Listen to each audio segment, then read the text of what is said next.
సచివాలయంలో ధరణిపై సమీక్ష నిర్వహించారు సీఎం రేవంత్ రెడ్డి. మంత్రి పొంగులేటి శ్రీనివాసరెడ్డి, ప్రభుత్వ సలహాదారు కె కేశవరావు, మాజీ మంత్రి జానారెడ్డి, ధరణి కమిటీ సభ్యులు కోదండరెడ్డి, సునీల్ కుమార్ తో పాటు అధికారులు సమావేశంలో పాల్గొన్నారు. ధరణిలో మార్పులు చేర్పులు సహా ఇతర సమస్యలపై చర్చించారు సీఎం రేవంత్ రెడ్డి.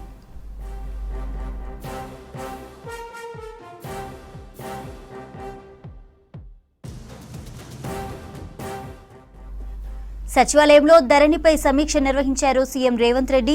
మంత్రి పొంగులేటి శ్రీనివాసరెడ్డి, ప్రభుత్వ సలహాదారు కె కేశవరావు, మాజీ మంత్రి జానారెడ్డి, ధరణి కమిటీ సభ్యులు కోదండరెడ్డి, సునీల్ కుమార్ తో పాటు అధికారులు సమావేశంలో పాల్గొన్నారు. ధరణిలో మార్పులు చేర్పులు సహా ఇతర సమస్యలపై చర్చించారు సీఎం రేవంత్ రెడ్డి.